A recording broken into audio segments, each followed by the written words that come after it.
So we all know what happened with Universal Pictures when they tried to make the Dark Universe in 2014's Dracula, and then 2017's The Mummy. Well, now Leigh Whannell and Elisabeth Moss are doing The Invisible Man, and 2020 hasn't been the greatest year for horror films. Has that changed? Well, we're going to talk about that and much more. When Cecilia's abusive ex takes his own life and leaves her his fortune, she suspects his death was a hoax. As a series of consequences turn lethal, Cecilia works to prove that she is being haunted by someone no one can see. What's going on, everybody, and welcome back to my channel, Movie Files. Elliot here with a brand new review, and tonight we're talking about The Invisible Man, which I got the opportunity to see a little bit early ahead of its Friday release date, and I'm very excited to share my non-spoiler review with you all tonight. But before we do so, as you can see on the screen now, make sure you're following me on all my social media accounts. Subscribe to this channel if you haven't already, and hit that bell so you can stay up to date with my latest videos. Give this video a thumbs up, and you know you got to leave some comments below if and when you've seen The Invisible Man. Let me know what you all thought of this film, what you think of Elisabeth Moss' performance, Leigh Whannell's direction, and just your overall thoughts as a film. Let me know in the comments below. So 2020 so far as horror films go, haven't been the greatest. I do have my review coming out for The Lodge pretty soon, and you know, I think this is going to be a really good year for films in general, but in particularly horror films. So I was hoping before I saw this film that this was going to be the film that's going to get everyone talking and excited for seeing films like A Quiet Place next month, and films like in the summer like Candyman, and later in the fall, we're getting Halloween Kills. So I was hoping that this film kind of puts us in that right lane to get excited for horror. And I'm going to tell you all, I think this film does so. This film was so exhilarating. It was like driving in a really fancy, I'm not a car guy, so it was like driving in a fast sports car where you're enjoying the scenery. You got a nice recliner seat, and then once you put the pedal to the metal, you are going, and this film is exactly that. This is a roller coaster of a film. Starting off with some of my positives, I gotta mention Elisabeth Moss. I have been a fan of hers for a very long time. I used to watch Mad Men. You know, I've seen her in other things, and you know, saw the first season of Handmaid's Tale. She is such a fantastic actress, and she puts herself through a lot because you get to see the trauma and to see the pain in her eyes. This performance, now this is probably a hot take, and I'm a big horror fan.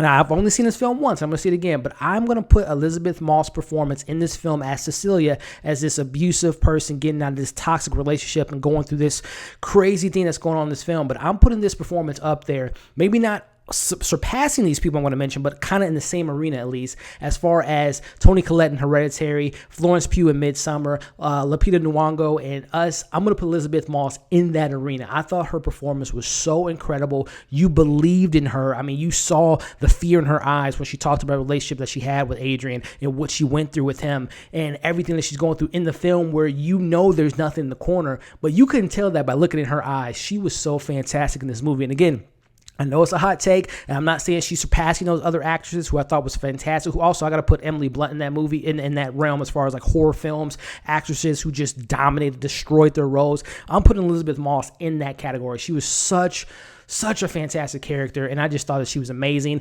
But she had a partner that helped her in this film in regards to the direction, and that is Leigh Whannell, another person that I've been very fond of, been following his career really since the beginning, since Saw days, him and James Wan connection with writing the Saw films, him transitioning into Insidious, directing a couple years ago, Upgrade. His transition, his progression from Insidious 3 to Upgrade to this has just been marvelous to watch. This guy knows how to direct the film, and he directs the hell out of The Invisible Man. The way he uses camera, the way he builds suspense, the way that he uses the score, because he also wrote this movie. This guy is a talented director. He wrote this film, and you can feel the abusive. The story is just fantastic, in my opinion, in regards to this relationship that Cecilia is in with Adrian, and it is just, you know, this is.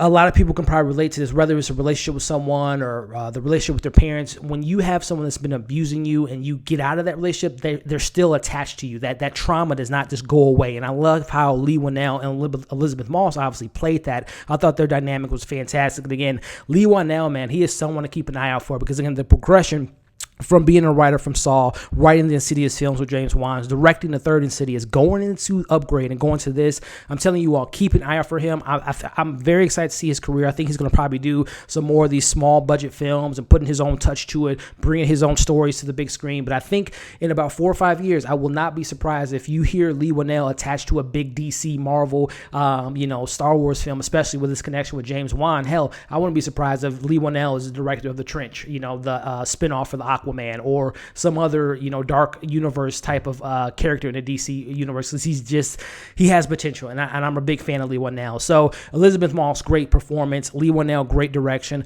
The score of this film was fantastic. The way that you just felt like it was, like, I can't describe the score of this film. It reminded me a lot of Spider-Verse, whenever Prowler, wherever he was on the screen and he would interact with Spider-Man, kind of that, I can't even describe it. I don't even want to embarrass myself doing so, but I love the score in this film. Again, the story being told, I think people that have been in abusive relationships, whether it be a significant other, a parent, a friend, whatever a boss, everyone can kind of relate to that. When you just feel, you might have gotten out of a relationship, you might have, not talked to your parents, you might have left that job, but that still, that abusiveness still kind of ties onto you. And I thought that Elisabeth Moss, and again, the way that Leigh Whannell wrote that, did a fantastic job in doing so. You have to see this film with the crowd, because this, again, is a thrill ride. The crowd was so involved in this film. You had people holding their mouths. It reminded me a lot of my theatrical experience with The Quiet Place, because this film does such a good job. But when Elisabeth Moss is in the room by herself and she's thinking that someone's in there, the audio just cuts down and you just hear little creaks. It's just fantastic. It's such a theatrical experience, and I highly recommend you all check it out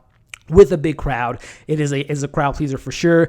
This film isn't perfect, as much as I've been hyping it up. There are some things that I want to mention as far as cons for me, but I really wish we would have spent more time with Elisabeth Moss, Cecilia's character, and Oliver Jackson-Cohen, who was great in The Haunting on Hill House. I think he's a fantastic actor. I wish we would have got more scenes with them, because I thought that there could have been more in that relationship that we could have saw on screen. Elisabeth Moss does a great job of telling the audience what she's been through, but it would have been nice to kind of sit in more scenes with them, especially when I think of the opening scene, which I won't get into. I feel like the movie should have opened maybe 15-20 minutes earlier in regards to where we open. I wish we would have got like a dinner scene or a fight scene between those two, and I'll just kind of leave it at that.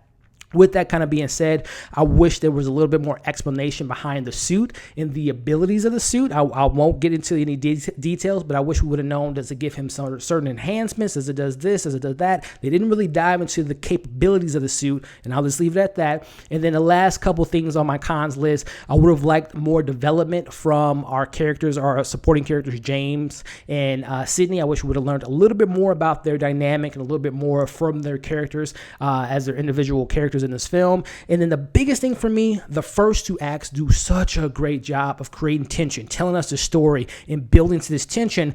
The third act is good, but I felt like the third act was a little bit rushed. I will not give you the reasons why, but I felt like, the 2 first acts were so well paced, had a really great story being told. And once we get to that kind of third act, I just felt like it felt really, really rushed to me. I'll just kind of leave it at that without getting into details. But overall thoughts, this is a thrill ride packed with suspense and scares. Leigh Whannell and Elisabeth Moss are my new favorite dynamic duo. I hope that they work together in the future. Leigh Whannell directs the hell out of this film. And again, Elisabeth Moss, put her up there with Toni Collette, put her up there with Emily Blunt, Lupita Nyong'o, Florence Pugh. As far as recent horror films that had great performances, she did such a fantastic job. I'm going to give this film a 4.5 out of 5. It's my favorite film so far in 2020. I can't wait to see it again, and I recommend you all check it out. And when you do, let me know what you thought of the film. It was really interesting to see what they do with this movie. I won't go into, is there post-credit scenes or things of that nature, but they left the door open for, if they want to do more films, they could definitely do so, and I would be there to see it. But I know that Elizabeth Banks is making her own spinoff, Invisible Woman. I don't know if that's going to be tied into any of the dark universe again and them doing that reboot, so we'll see what they do there. But if they do this shared universe MCU thing again, please, Universal, look at The Invisible Man and use that as a blueprint. I'll just leave it at that. So again, 4.5 out of 5. Make sure you check out some of my reviews and videos on my channel currently now. I saw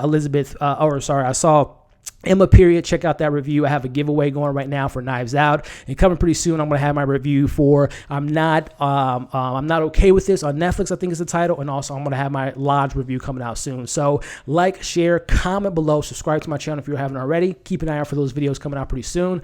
Thank you for watching this review, and we'll see you in the next one.